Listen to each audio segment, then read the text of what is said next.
For the last part in today's playlist, we have a keynote from somebody who almost doesn't even need an introduction. I've introduced him so many times at this conference that I don't even need his bio. So I would like to welcome Eric Stallmer, the president of Commercial Spaceflight Federation, for agreeing to be a keynote speaker tonight and also on a panel, a roundtable discussion tomorrow. Eric is everywhere. He's been president of CSF for a number of years. He is a media star. He puts out fantastically concise congratulations statements and policy statements. He testifies on the Hill. He's out there promoting things like standards. Things are complicated and complex and complicated all at the same time, and always with a smile. And prior to all of that, he worked at AGI. He's a military fellow. I mean, this is a Renaissance man. So, with no further ado, I hand the podium back to Eric.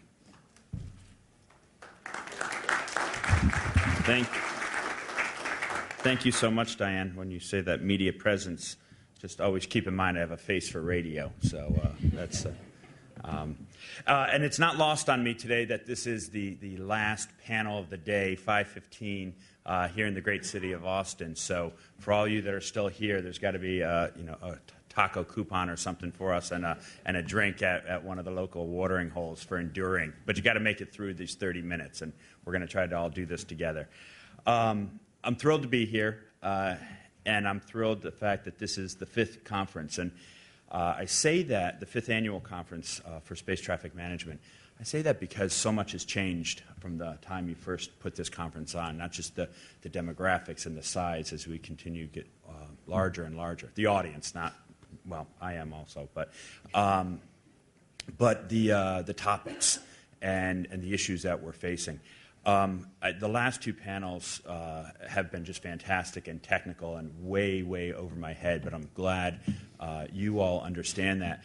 What I want to talk to you today about is why it is so important on what we're doing and what you're doing on space traffic management, the science, the engineering of all that we're doing.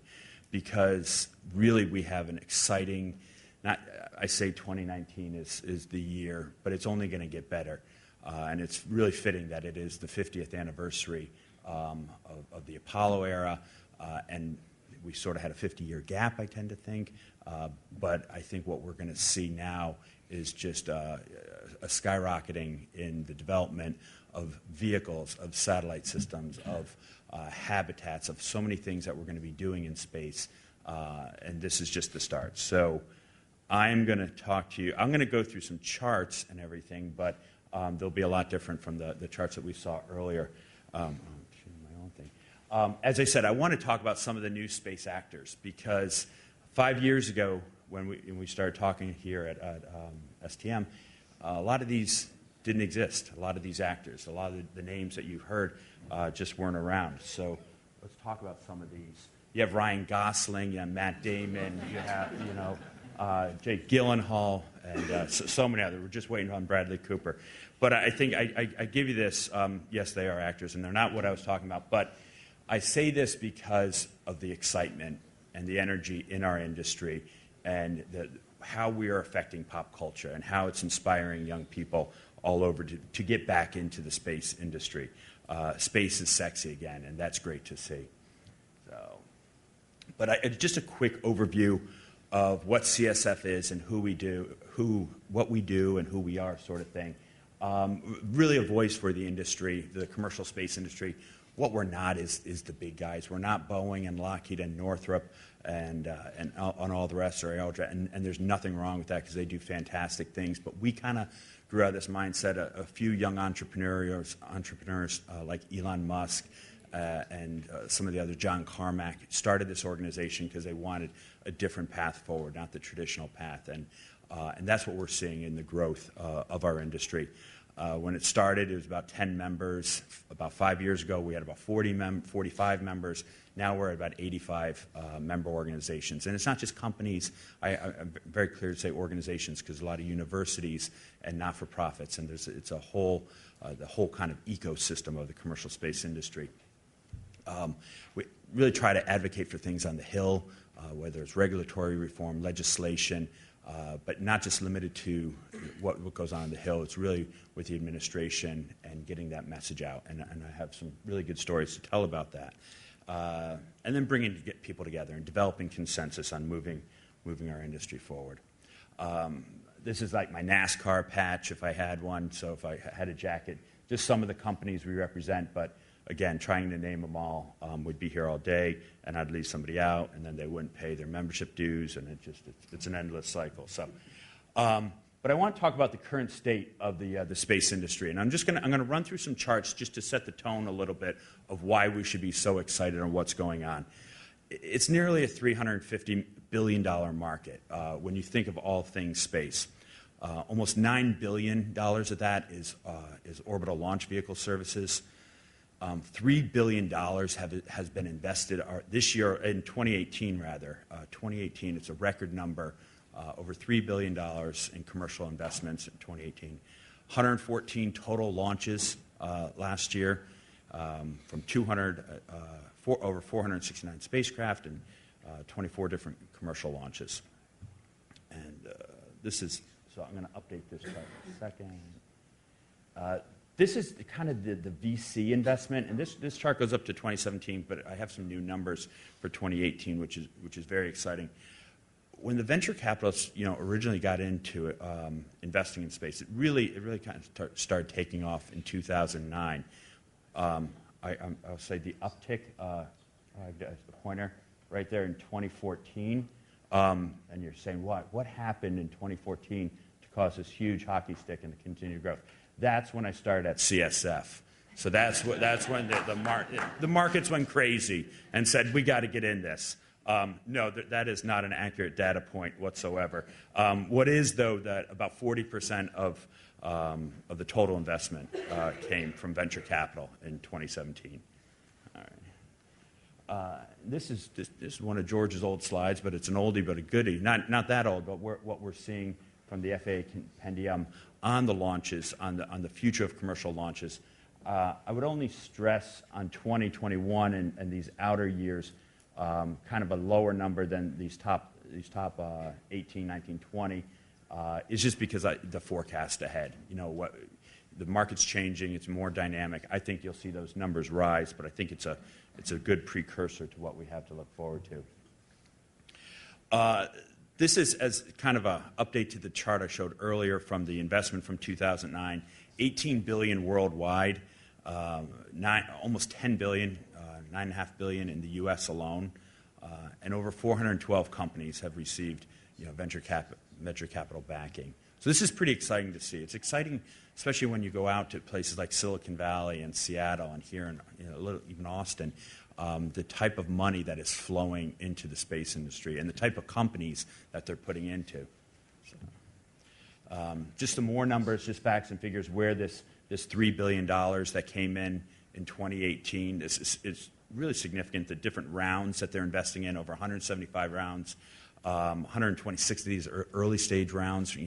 The initial angel investment, the seed investment, and then the Series A and B. Really significant numbers, and I'm willing to venture a guess that for 2019, this number will be even higher, probably about $3.4 billion from what we're seeing in projections. And then this is just a quick launch and review. Everyone likes to see the rockets, so where they're coming from. China obviously had a very strong year, but that's not really what a commercial, the commercial aspect of it.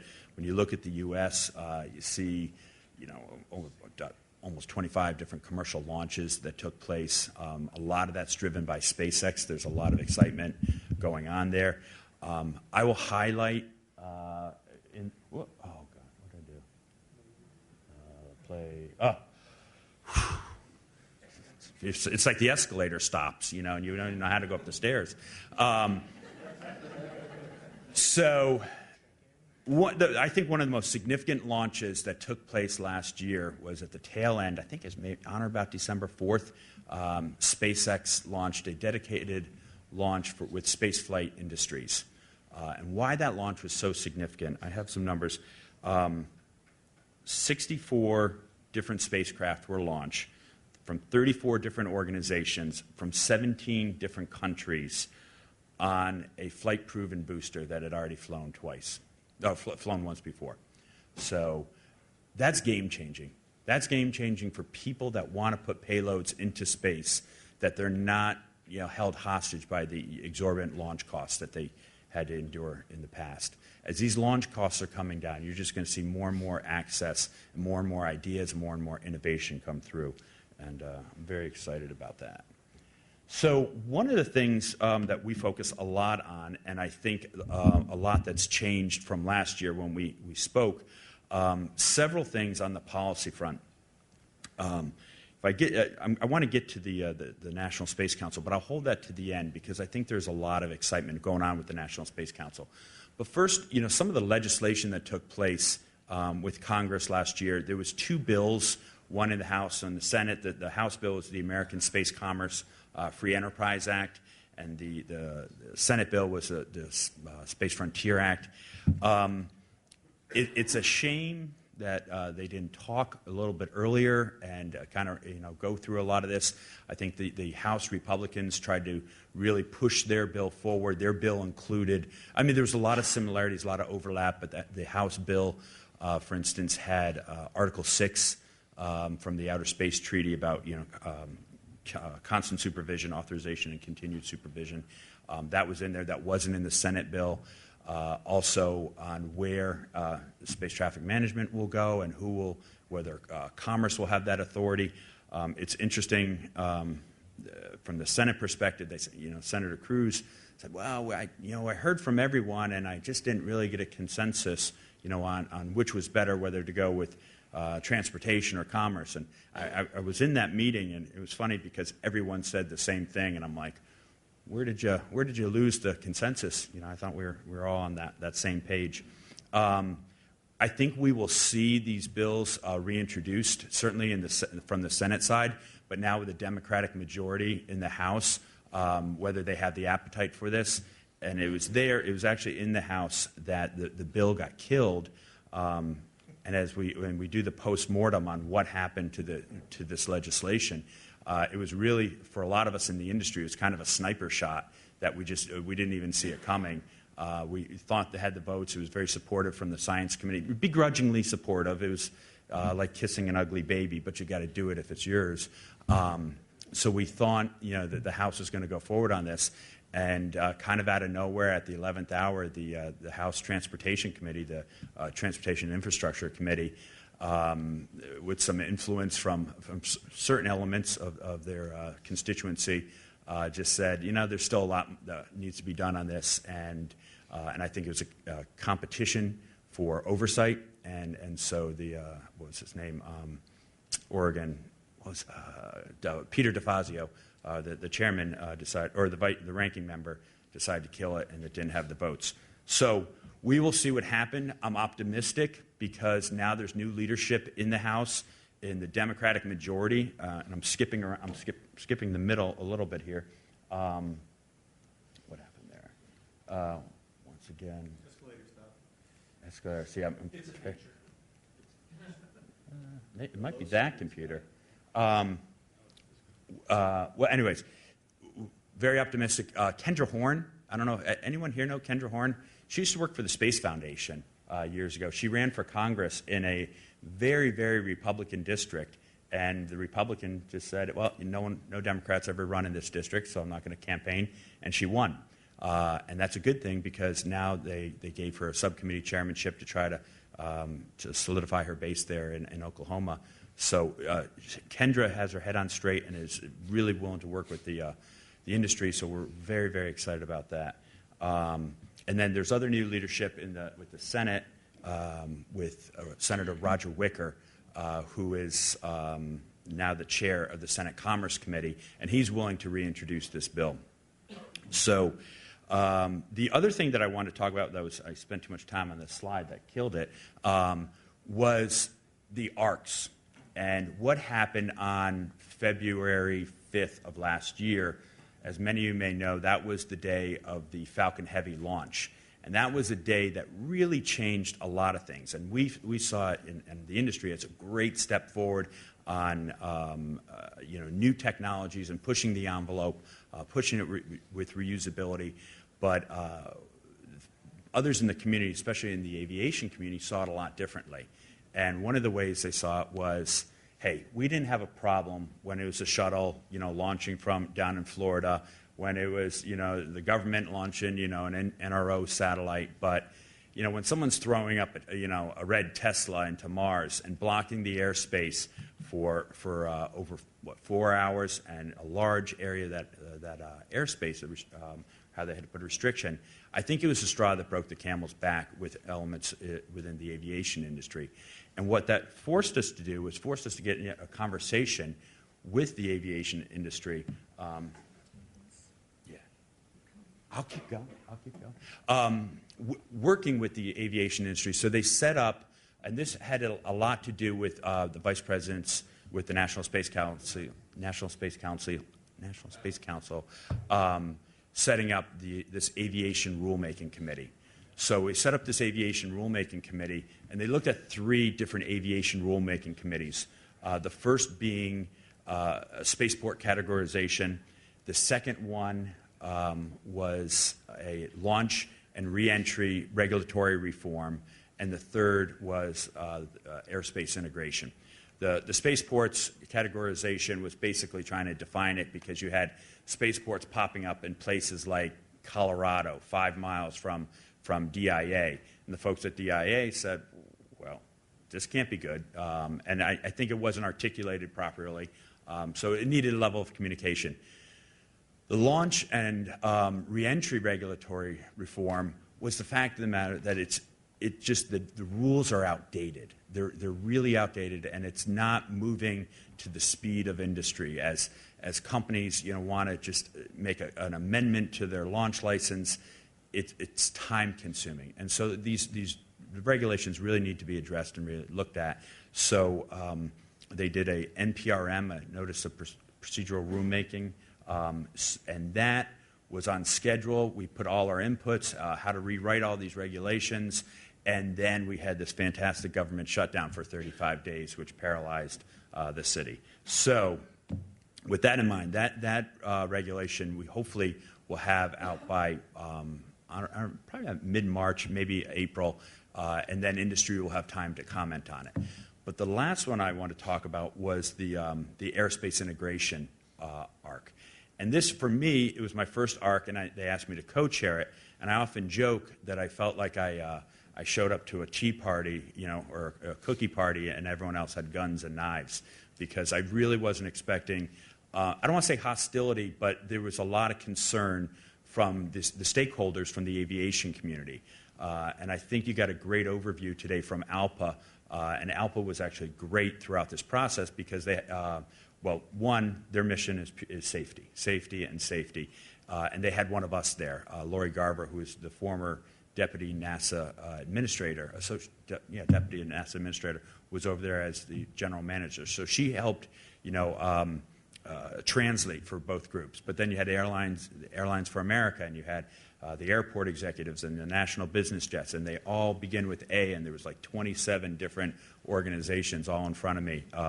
So it got off to a rocky start, but it was the biggest reason for that was just a lack of communication and understanding what each other's roles and responsibilities were.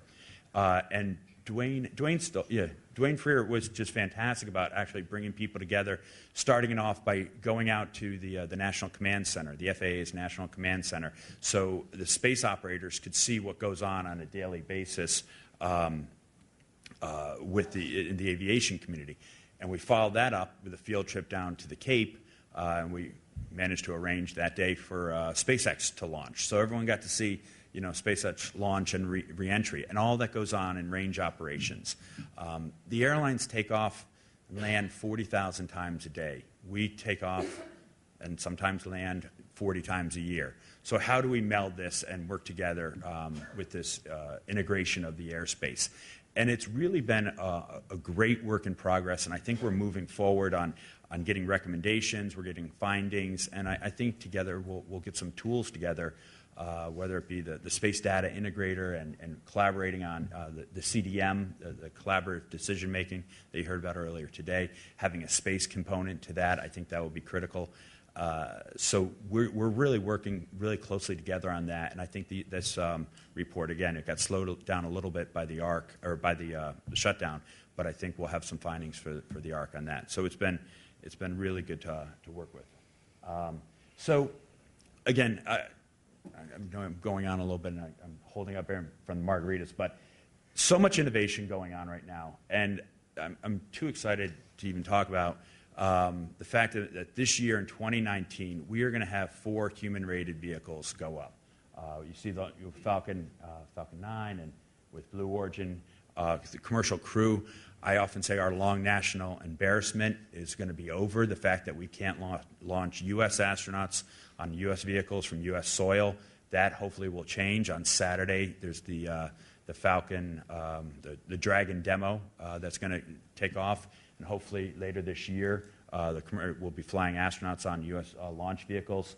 That's exciting with SpaceX and Boeing. We have the suborbital vehicles. I'll just fly through this because you guys know all these vehicles. But the current launch vehicles that we have, the suborbital, these are launch vehicles under development. And this really is a snapshot because we did some research, and there's something like 79 different launch vehicles under development right now. So it's really impressive what's going on and where a lot of this investment's taking place. Great, pretty pictures. Everyone likes pictures of launch vehicles. They like videos better. This is exciting that later this year, maybe this summer, and it's a nice, healthy, competitive race with Virgin and Blue Origin that will be launching, passengers. Michelle, did you come up with a word that we call them? Are they astronauts? Are they paid? All right. You talk about it in your keynote, but but astronauts will be going up into space, and we'll be opening that market that was limited to 545 people. 571 people, and that's going to start growing.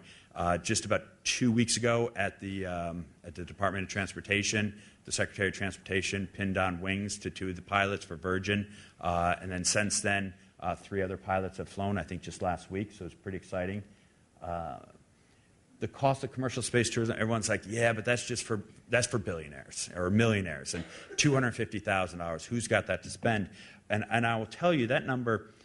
Those people are the ones that bought that flat screen TV like 15 years ago or 12 years ago, and they spent like $12,000 for a flat screen TV, and it was like a 42-inch, and it probably died on them.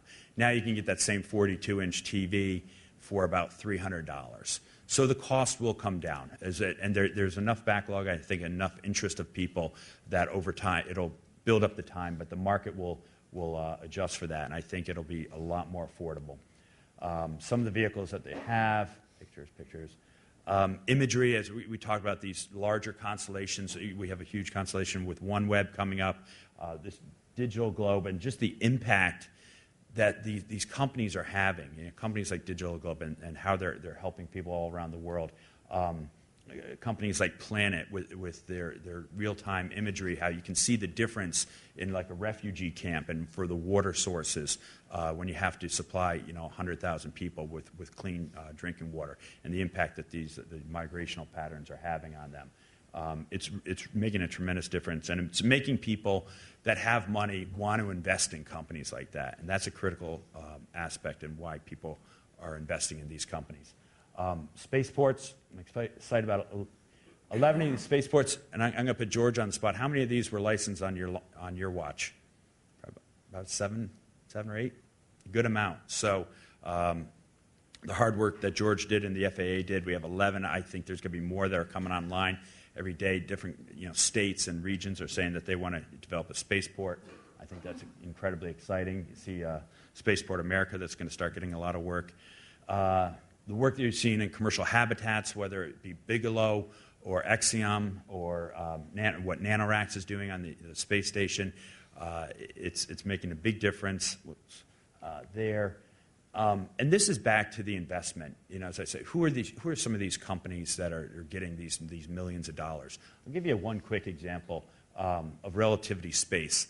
A young guy, I think he looks a lot younger, so I'm just speculating on his age. I think he's like 27 or 28 years old, a guy named Tim Ellis.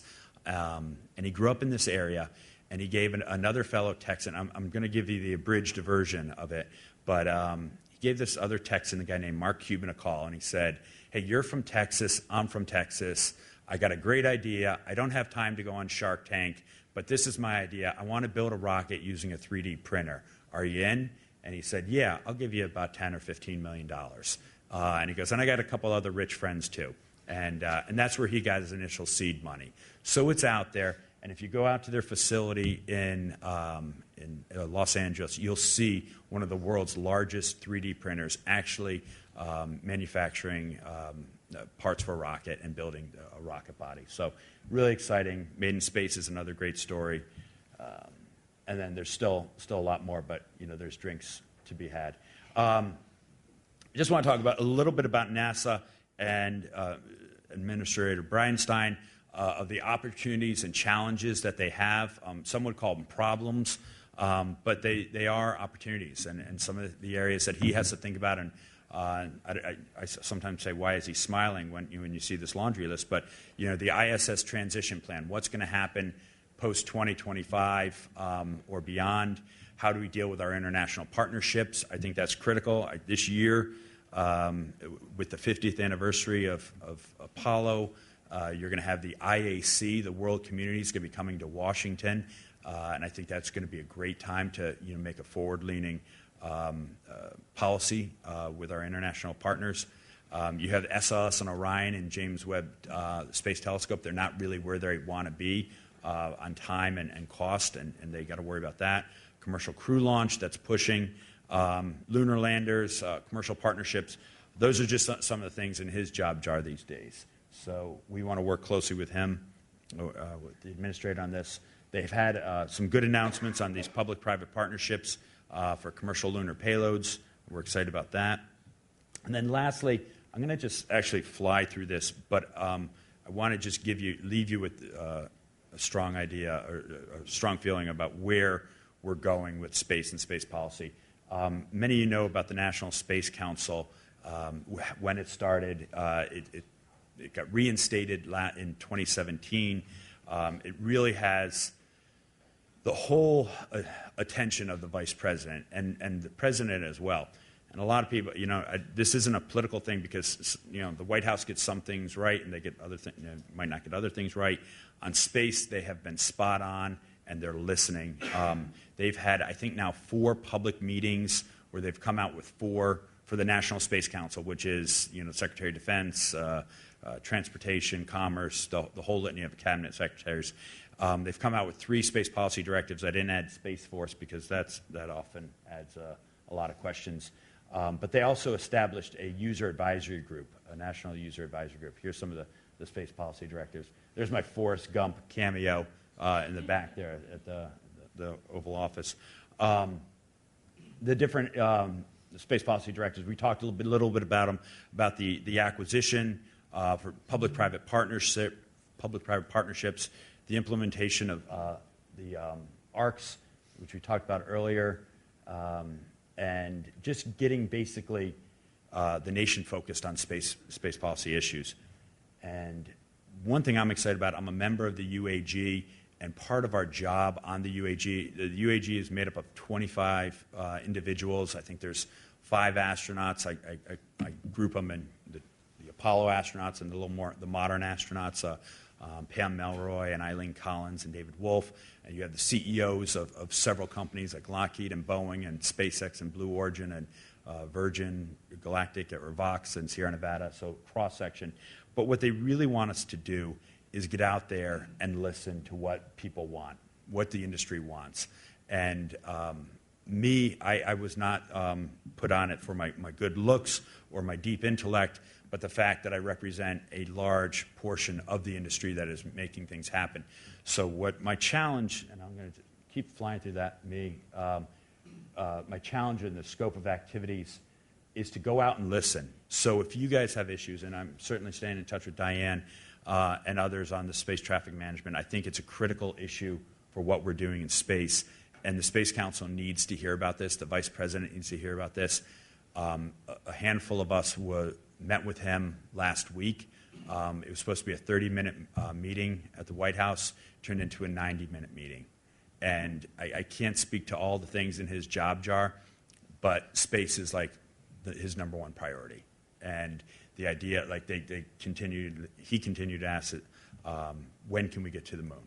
When can we get to Mars? What if we gave you more money? And, then you have to start sciencing it out a little bit, that it's not just about the money. But there's a tremendous passion. They're listening. The executive secretary of the Space Council, Scott Pace, is as smart as they make him. He understands our issues and I think really wants to help. So on that note, I probably sufficiently ran over my time. But let me know, let the UAG know if there's any way we can be helpful. And hopefully that there'll be no time for questions, so I get no stump the chump questions. No, of course I'll take questions. But that's all I have, and thank you so much for making it through. And like I said, we got here together. Thank you.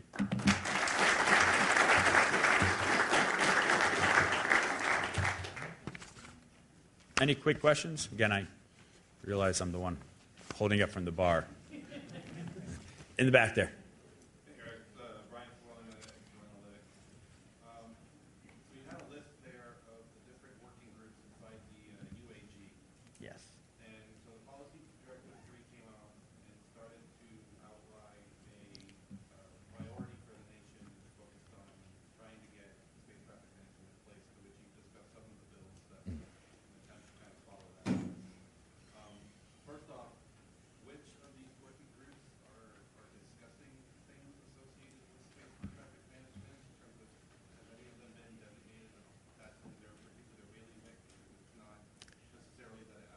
Yeah, it's not. I think it would be under Pam Melroy with the technology and innovation. I think that she's looking at some of these issues. I can say for our committee, we're looking from the economic development, we're looking at LEO commercialization. So how do we best, whether it be for the space station and beyond, the gateway, how do we look at, commercializing LEO the most effective way? What I think we're finding is that there's a lot of overlap on a lot of these committees, and each space that could be space policy too with David Wolf and how we're going to address those. So we're trying to put these different issues into different buckets. It has been slow because you have 25 different personalities and trying to lock them all down, and we haven't really got the amount of administrative support that I think warrants this as we move forward. I had the misstep of saying in the White House, of all things, this is like swearing in church, but I said, hey, we've got 2 years to really get things going and make things happen, so why don't we make the most of the time? Something to that extent. And they're like, we actually have 6 years with a potential of 8 more. I'm like, okay, noted. I see where you're going with the re-election thing. But I'm looking, if I'm, depending on how you look at it, if your glass half full or half empty, we at least have 2 years, to do a lot of this and try to accomplish that. And I know that's a lot of dedicated people that think this is a great opportunity for us. Especially, I've worked in Washington over 20 years, and I've never seen this type of enthusiasm from any of the previous administrations. Not to say I'm not better or worse or anything, but just the dedication that and the attention that this the Vice President has given this has been really overwhelming.